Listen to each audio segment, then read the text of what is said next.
Hello everyone, I'm here to show you how to create an improved version of the other video with a better progress bar, with a more smooth transition on the progress bar.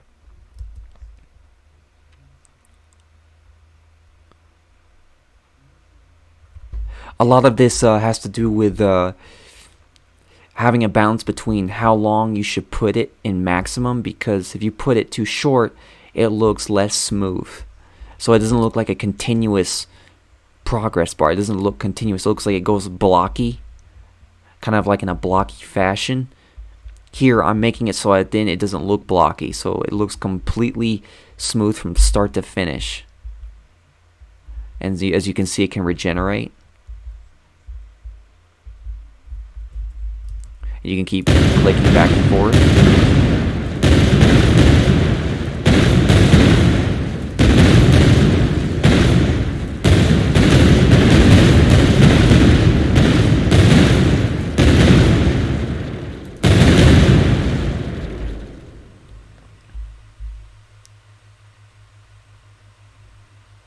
Doesn't get old, huh?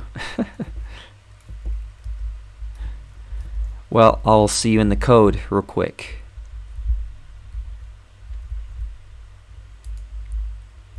Ooh, let me close this. Let me stop that. Alright, so here's the code.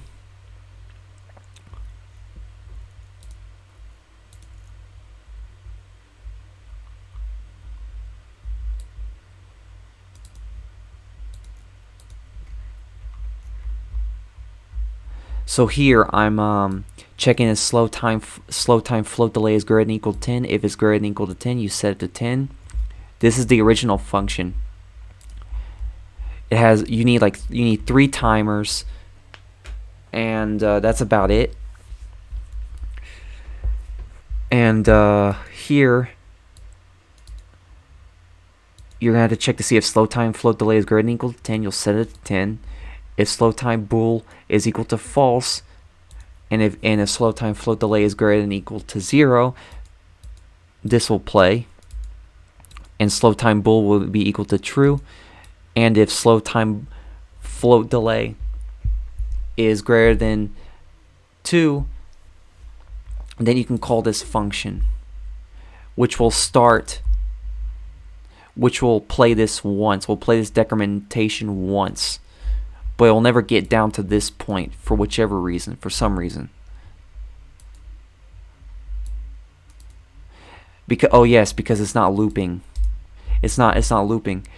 So if the reason why you're playing this function here is so that then you start the timer immediately, so it doesn't just, you have to wait the maximum amount of time, which is like 10 seconds.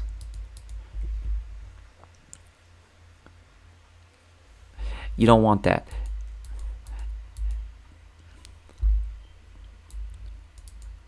So right now, set world time dilation is equal to 0.1, or the new time dilation is equal, or the set global time dilation is equal to 0.1. And you're calling this stop motion function after 10 seconds.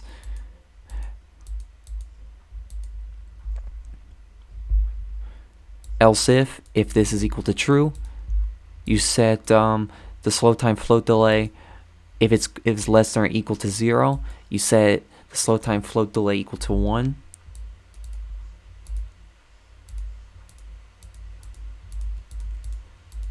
Then you increment the timer after 10 seconds, or however many seconds it was during runtime, after this decrementation happens.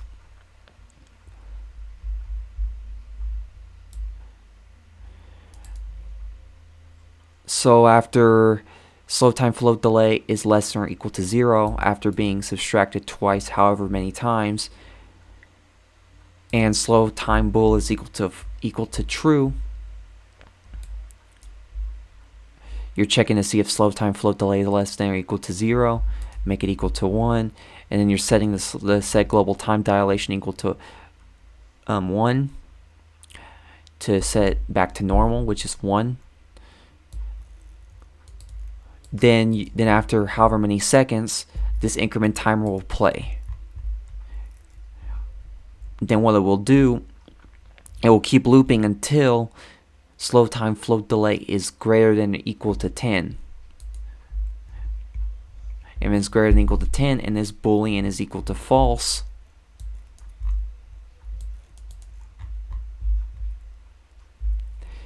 then it's checking to see if it's less than 0, if it's greater than 10. If it's greater than 10, you make it equal to 10, so then it doesn't go over the maximum, which is 10.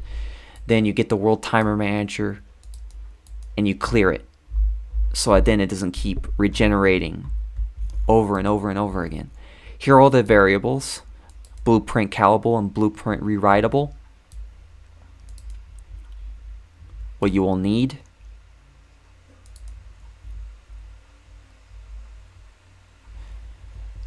let me go to Unreal Engine.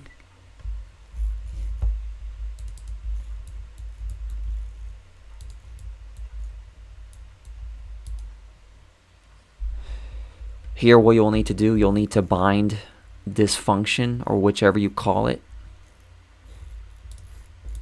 to a progress bar. You're binding it. You're setting it from bottom to top. You're setting the percent equal to 1 or 100%, and then this is how it calculates. If interplay is slow time new and max time float delay, you divide that, which is equal to 1, which is the return value. And what is the percentage? 1, which is 100% in this case.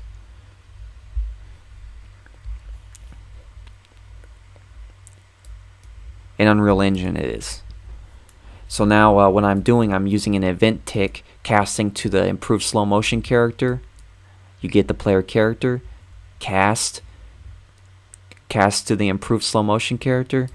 Then you're grabbing the variables interpolated slow time new and the slow time float delay from this cast, these are both blueprint rewritable variables, and you get the world delta seconds, get the speed, and you lerp it so that then the progress bar smoothens out, and you're setting the interpolated slow time with this lerp in effect, using event tick, so that then it will continuously keep being smooth no matter what.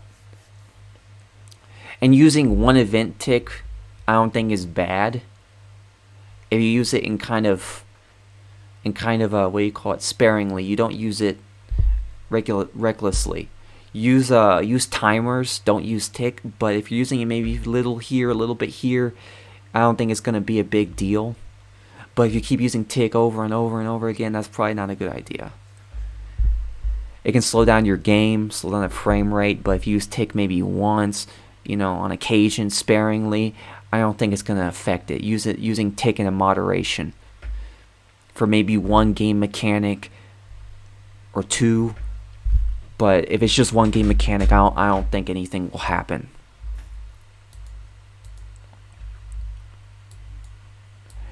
Here I'm using text.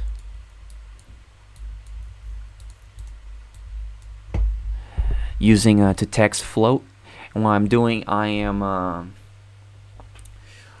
creating a numbered text so you can keep track of the progress bar and how many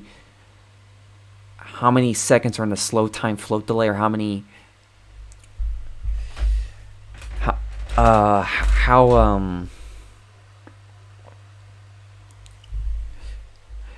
you're checking to see if slow time float delay is depleted in a different fashion other than incrementally using it.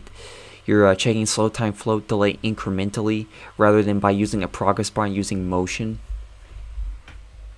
using the progress bar's animation. Sorry, I couldn't speak today. So this is the second binding. Oh, and how to display all this, how to display this HUD. Let me save. Create a HUD widget. Using event begin play node. You can change it, change the HUD for the character using this class drop down.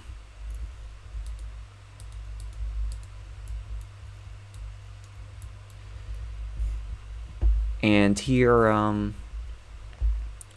also, in order to bind the shift key, you have to go to project settings in the edit section, go down to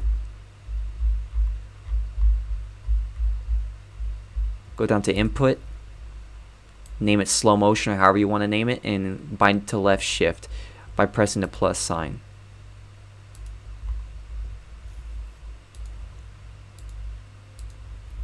As you can see here, that's basically it.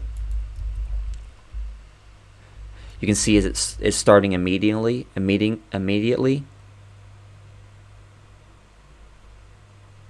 It doesn't wait 10 seconds or however many seconds because I'm calling the function before the timer. So at least it gets like a head start, then starts the timer. So that then the player doesn't have to sit there and wait. I just needed to elaborate that before I go. I'll see you guys later. Have a wonderful day. Stay safe out there.